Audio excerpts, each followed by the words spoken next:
Alright, so in today's video, we're going to be doing a tier list on Rune Slayer, and in this video, we're going to be going over every single class in Rune Slayer, including the newest class, which is a Samurai class.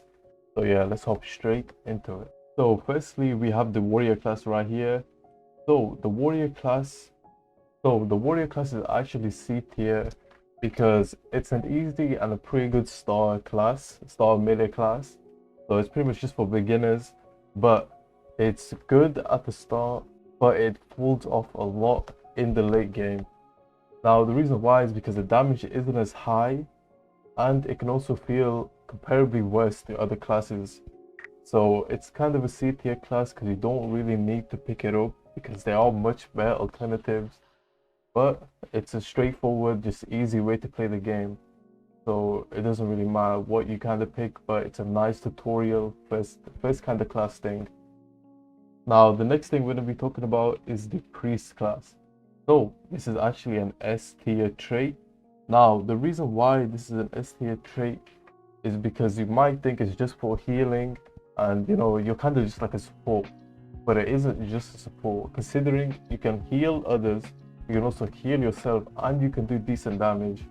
You might be doing less damage than most other classes, which is pretty obvious considering you're a healer, you're a support, but you can also do decent damage, you have survivability, good damage, and you can also heal your team as well.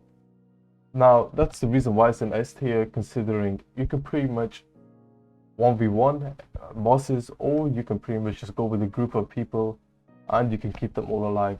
So that's the reason why I think it's an S tier pick, because of course you can go on your own or you can go with a group and you can still have high survivability and you can have a good amount of damage.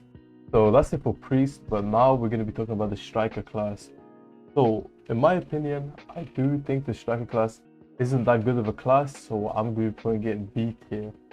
Now the reason why I'm putting it in B tier is because it's all about close combat, which can't be that good considering most times it's a bit useless when you're against ranged enemies or other things like that.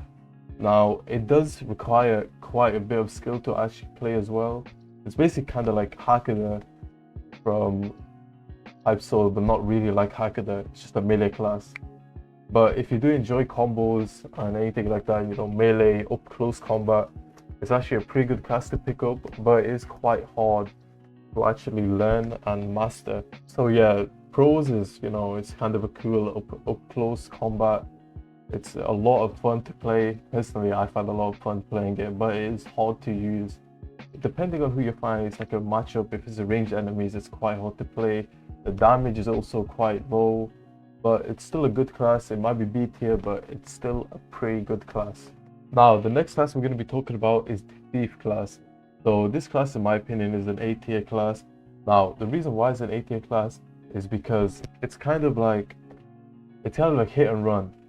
So you want to like go in, do a little bit of damage, and then run off. Not a little bit, you do a lot of damage, and you can run off, but you have to rely a lot on dodging, and you can also have to rely a lot on your movement and your timing when you're actually dodging. It's a very good 1v1 PvP class, very good, but it's not the easiest class to play. Just like Striker, it's quite hard to play, but once you master it, it's a very strong class. And of course, reaction time, all that thing comes into it, but it's still a very good class to play.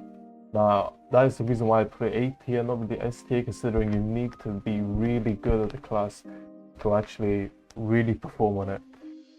So the next class we're going with is a class called Magician. Now this class is A tier once again. Now the reason why, it's pretty much just doing magical attacks and AoE damage. This is really good for groups of enemies, and it has really good elemental spells that is pretty good for AoE, that's it.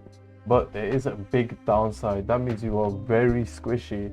So if we take a look at it as in, like, let's say for example we have a team of people, and let's say we have a tank, theoretically speaking. You would have a tank, you will have a priest, and you will have a magician, and you will most likely just have a couple of warriors. So the warriors and stuff would be in the front, but a magician has to play in the back, has to have really good positioning, and to also pretty much just control the battlefield using your skills, which might be a bit hard to do, but it does take, of course, everything takes a degree of skill, but you just have to be really smart with where you are, how you use your abilities, and just how you work. So the next class we're going to be going with the Archer class. Now this is definitely an S tier class, definitely an S tier class. Now the reason why it's an S tier class is that you have the range that other people most likely just won't have.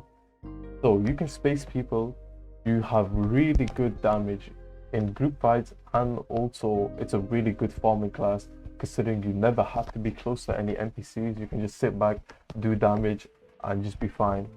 You're also way safer than, let's say for example, you're way safer than a striker class, you're way safer than a warrior class, you're way safer than a thief, you're way safer than a lot of those things, because you can literally hit and run. That's all you have to do. It's like thief class, but I think it's a bit better, and it also has very high damage, has some really good damage. So that's why I think it's a really good S tier trait. Okay, and now we're going to be going over the new samurai class that came out in the Tundra update. So this is actually an A tier ability. This is, in my experience, I think it's an A tier ability. Now it might be a newer class, but you do have a lot of, so it's more or less like a solid pick. So it's not really like OP in damage, OP in other aspects, but you have very good mobility, you have okay-ish damage. It's not really the best in damage, that's why I put it in A tier, but it's definitely a solid pick for whatever you really want to do, farming, PvP, PvE, whatever you want to do. It's a pretty solid class, it's a new class, and it's pretty stylish. So you could play the class with, you know, like just feel good when you play the class. Like that's what I think. So yeah, that's my take on all the classes in the game. I might be wrong, it's just an opinion. You know, I could always be wrong. Some people could know better than me. I'm not saying I'm the best at the game, but yeah, this is what I think are the best classes in the game currently. So yeah, hope you guys have enjoyed, and yeah, peace out.